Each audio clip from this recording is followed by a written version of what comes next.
I guess Donald Trump is slowly turning into a dictator that just goes around and engages in extrajudicial killings, or at least he's creating a real risk of doing that when he's going after what he refers to as drug smugglers. I'm Sean Kernigan. That's Brian Kabatek. This is Civil Action on the Legal AF Network. Before we proceed, please remember to hit that subscribe button, hit that like button if you like this content so you can keep up to date with us. And we're unpacking today the legality and the legal issues surrounding Trump just killing people that he contends are bringing drugs into the country. Brian, where do we start with this issue? Well, let me just start by the following statement, which is we don't even know if any of these boats were carrying drugs, right? I mean, the MAGAverse is out there going, God, thank God for Donald Trump. He's killing people, bringing fentanyl into the country. One of the stories we've consistently heard is that fentanyl doesn't come in through Venezuela or Colombia. It comes in through Mexico. So it's highly unlikely it was fentanyl. It might be cocaine. It might be other drugs. Who knows? There's no proof. There's been no proof shown to the public whatsoever. The only thing we've heard is that a couple of these people are at least claimed by their family to be fishermen. That might be a lie. That might be completely false. It could be that they're drug smugglers. We don't know. But that's kind of the problem, right? Is that you're blowing up boats and you have no concrete proof. And one thing you certainly could do, since you have the whole Navy of the United States down there, is you could stop the boats, inspect them before you make a decision. You can find out. Yeah, you can find out. And look, and if you try to stop them and they open fire or something, they're engaging in conflict. And at that point, it's justified. But that's not what's happening. They're just blowing these boats up. And, you know, the concern here is this isn't about defending drug smugglers or the rights of criminals or drug smugglers. I don't think anyone's going to get up and say, you know, they should be protected or something. You know, everyone has rights, but no, this is about engaging in extrajudicial killing. I mean, where would we draw the line about this? So I want to back up and talk about what Trump's justification is, what the history is behind this thing that he's doing, this campaign he's doing. And so in January in 2025, he signed an executive order which created his own process by which foreign cartels were designated as foreign terrorist organizations or specially designated global terrorists. And that's fine. I don't think that's not unwarranted. I think it's fine to do that. But doing this sort of, Trump thinks it's set up his legal way, his legal. I mean, I guess he doesn't care about the legality, but you know, the justification, the Trump defenders, the MAGA supporters argue that, you know, this allows him to go after them as if they were terrorists trying to enter this country and go out and stamp them out, kind of like they're enemy combatants, equating these people with, I don't know, someone carrying a bomb within the United States or trying to bring a bomb into the United States. That's exactly right, Sean. That's exactly what he's doing. And the first thing I want to make a comment on is that since there's no checks on Trump right now, he feels like he can do whatever he wants. But the law actually is, and there's a couple of laws at work here, since we're lawyers and we're trying to explain the law. First is after 2001, there was a authorization for use of military force, AUMF, which allowed the president to go after terrorist organizations like Al-Qaeda who were trying to attack the United States. So what Trump has done is taken this law, which there's, you know, very little, if no authority on explaining it, and say that these are actually armed attacks on the United States because drugs come in and kill people. One of the things Trump has lied about is that each boat will save 25,000 U.S. lives. That's completely exaggerated because the amount of drugs that typically come in on boats are much smaller. It's not 25,000 people are dying as a result. So look, we're not minimizing the fact that drugs are terrible. They're a terrible problem in this United States. We're talking about the law. You know, you can justify anything by putting lipstick on a pig and saying, you know, we're protecting the United States. There's another law that goes back to 1973, which is the War Power Resolution Law, which requires notification of Congress, and 60 days thereafter, there has to be some sort of congressional approval.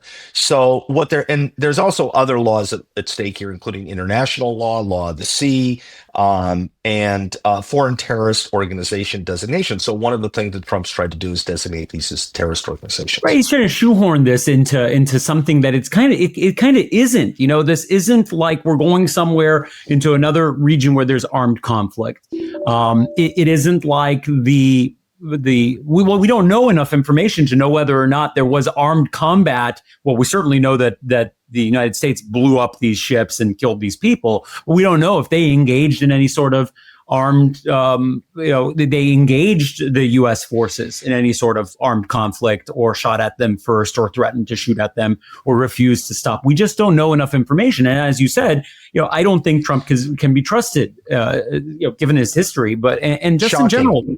Yeah, you just can't trust him. So what you said about the war powers resolution stuff and getting congressional approval, the quote that I started this episode with, which is, I think we're just going to kill people. That was Trump's response to a reporter asking him, if you believe that this is some sort of armed conflict, and if you're treating this as a war on drugs, and this is, we're engaged in a war, why don't you go to Congress and get a declaration of war? He can get it too. He has full control of both houses. I mean, he can go in and get it. And that was his response. He said, I don't think I'm going to be asking for that. And we're just going to kill people. We're going to kill them.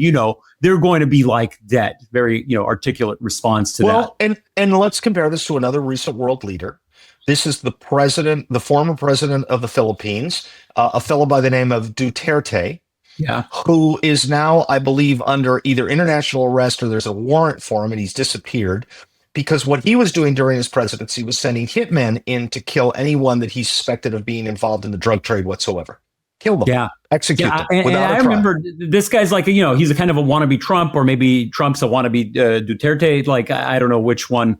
It's a chicken and egg type of thing. But yeah, it's very similar to that. I remember that he was a populist that generated a lot of support when he started engaging in using lethal force in connection with anti-narcotics activities, which is a great sentiment and it's a great idea. No one's going to get up there and say, we need more drugs and we need more drug dealers and we need to protect the rights of the drug dealers. But using extrajudicial killings to stop the drug trade in your country, I think is a major problem in a democracy. We're not talking about a war zone. We're not talking about some lawless place. We're talking about the United States. We're talking about places like the Philippines. These are democracies. These are countries where there's law and order, and you can't just do this. So, yeah, and if you look at it as police powers, that violates U.S. law. Posse comitatus. We've talked about that as well. But this is happening kind of outside U.S. borders and just summarily killing people in. I don't know how big of a problem it is in and of itself, but I think where do you draw the line? The problem becomes, that's the problem. At what point are we now going to have federal, forces or troops on our streets just summarily executing people they believe to be drug dealers? This person sold drugs to that person, just shoot him in the head out on the street. We can't have that, and this is a pathway to going towards that. That's what I see as the problem. There's a couple of problems here I see too. One is I don't know what the legal mechanism is to stop him.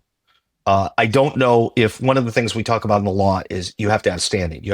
So I can't simply go into court and say, I don't like what Trump's doing. I want to, get a restraining order. Somebody has to have standing to be able to bring that. Potentially a member of Congress, but they have their own rules and procedures. And the other thing is there's actually two groups opposed to this right now in Congress. There's mostly the Democrats, but a few Republicans have actually said you're violating the law. You can't do this. This is illegal. It's fundamentally just a complete bastardization of a law that's actually designed to protect against terrorists. And of course, that's when you get into the slippery slope. How far do you go with that? Then there's another group out there which just think that in the Republican Party, which think, you got to bring some of this stuff to us. You've got obligations to bring these decisions you're making, these clearly military decisions you're making to us for approval, because they're starting to feel that they've been undermined. They're starting to feel that their power and their authorities been undermined. But like I've said many times before, Sean, there's few profiles in courage in the Republican Party these days. There's few. Right, you got to think that Congress, looks at this and goes, well, what's our role here then? You're going to be able to just go out and kill people without evidence, without a declaration of war, even though you're saying it's a war on drugs. What's our role here? I think Rand Paul is someone that's spoken up about this, and I'll read the quote from him. He said, when you kill someone, you should know you have to present evidence. So all these people have been blown up without us knowing their name, without any evidence of a crime. End quote. And I think that's a sums it up. I mean, that sums up the problem here. That's not a partisan position to take.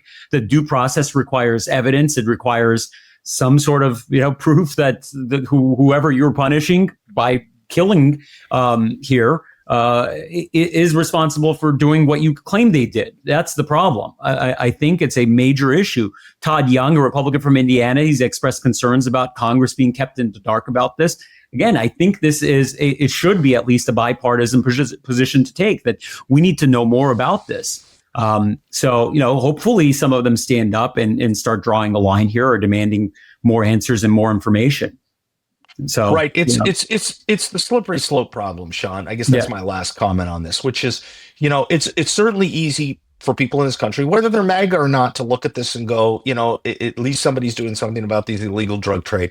First problem is, are they really engaged in drug trade? The second problem you have is that they've now just switched to using airplanes. So what's going to come next is the cartels going to be, shot down by the Air Force or by the Navy fighter jets, which I think is likely. The next is land incursions. And then finally, is this being used as a subterfuge to simply try to remove Maduro? Is that really what's going on here? Is we're trying to remove, Nicolas Maduro, and this is just a subterfuge for going into Venezuela and attacking him? All of which, whether you agree or disagree with the proposition, all of which would need to be authorized by Congress.